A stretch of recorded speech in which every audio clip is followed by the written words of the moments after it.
छत्तीसगड येथील बिजापूर या छोट्याशा गावातील एका पत्रकाराचा निर्गुण हत्या करण्यात आली। या पत्रकाराने एका रस्त्याच्या रोडवरील कामाबद्दल त्यांनी ॲक्सेप्ट घेऊन त्यांच्या वार्तातून वार्तांकन केले होते। याच्या विरोधात तेथील कंत्राटदाराने त्याची निर्गुणपणे हत्या केली आणि तो विशेष म्हणजे त्याचा कट रचून त्या ठिकाणी त्यांची हत्या करण्यात आली। अशा भारतामध्ये अनेक पत्रकारांच्या वेगवेगळ्या पद्धतीने हत्या केली जातात। जर लोकशाहीच्या चौथ्या आधारस्तंभाची जर हत्या होत राहिली तर हा भारत देश कुठेतरी परतंत्राच्या मार्गाने जात आहे असं सांगायला काही हे नाही। त्याबद्दल आम्ही आज देगलूर येथे उपजिल्हाधिकारी मार्फत पत्रकार संरक्षण समिती यातर्फे निवेदन देऊन आम्ही याचा जाहीर निषेध करतो। इलेक्ट्रॉनिक मीडिया असोसिएशनच्या वतीनं प्रथम त्या पत्रकाराची अमानुषपणे हत्या करण्यात आली त्यांना श्रद्धांजली देतो। तसेच आज पत्रकारावर अनेकदा हल्ले होत आहेत। ती पत्रकार जीवाची आपल्या मूळबाळाची पर्वा न करता आज रात्र अहोरात्र ज्या सत्यासाठी भांडतात त्या सत्याचा खून करण्यात आला आहे आणि त्याचप्रमाणे आज देगलूर पत्रकार संघाच्या वतीनं त्यांचा जाहीर निषेध करतो व त्यांना जे आरोपी आहेत त्यांना कठोराती कठोर शिक्षा झाली पाहिजे व त्याला फाशी शिक्षा झाली पाहिजे असं देगलूर इलेक्ट्रॉनिक मीडियाच्या वतीनं मी जाहीर निषेध करतो।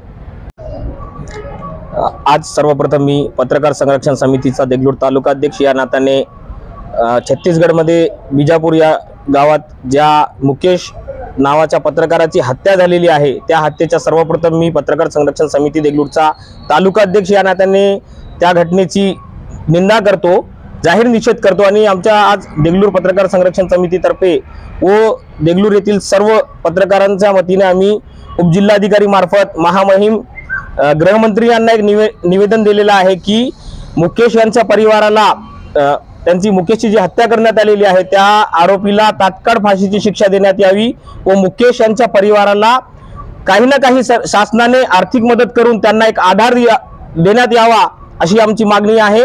आणि जर ही मागणी शासनामार्फत जर पूर्ण होत नसेल तर आम्ही पत्रकार संरक्षण समितीतर्फे लवकरच एक जन आंदोलन उभा करू असंच मी एवढं सांगतो आणि या हत्येचा मी पुन्हा एकदा तीव्र निषेध व्यक्त करतो। खरं तर पत्रकारिता ही अत्यंत लोकशाहीला वाचवण्याचं काम करते।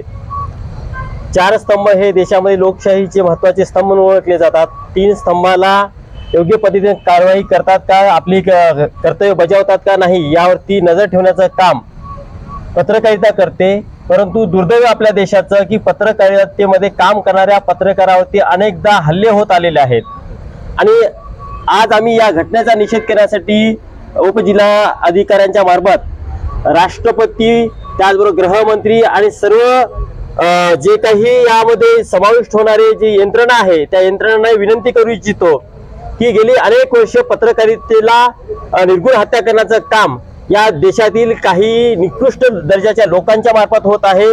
पत्रकार हा जनतेचा माणूस असतो, मुळामध्ये तो जनतेचे प्रश्न मांडण्याचं काम करतो, परंतु पत्रकार हा वैयक्तिक आमच्याशी वैर करतो असं अनेकांना वाटतं आणि त्यातूनच अनेकांची हत्या होते। छत्तीसगड येथे झालेली जी घटना आहे त्यांनी रस्त्याचं काम म्हणजे जनतेला त्या रस्त्यावरून जायचं असतं, जनतेच्या हिताचं काम तो पत्रकार करत असतो, परंतु त्याच पत्रकाराला वैयक्तिक वाद स्वतःचा समजून किंवा त्या पत्रकाराने तसं करू नये म्हणून त्या एका पत्रकारांची हत्या करण्यात आलेली आहे आणि ती हत्या केवळ एका पत्रकाराची नाही तर लोकशाहीची हत्या आहे। आणि त्यामुळे आम्ही सर्व पत्रकार बांधव पत्रकार संरक्षण समिती देगलूर त्याचबरोबर इतर आमच्या संघटना आणि सर्व पत्रकार बांधवाच्या माध्यमातून इलेक्ट्रॉनिक मीडिया असेल, प्रिंट मीडिया असेल या सगळ्यांनीच एकत्र येऊन या घटनेचा जाहीर निषेध करीत आहोत आणि येणाऱ्या काळामध्ये अशा घटना होऊ नये आणि अशा घटना घडल्यास तर त्यावरती त्या सगळ्या संघटना पत्रकार संरक्षण समितीसह अनेक संघटना निश्चितच कठोर पद्धतीनं एक जन आंदोलन आम्ही छेडण्याचं काम करू आणि अशा घटना होणं म्हणजे देशाच्या बाजूने निर्लज्जपणाचं लक्षण आहे असं मला प्रामाणिकपणे वाटतं। धन्यवाद।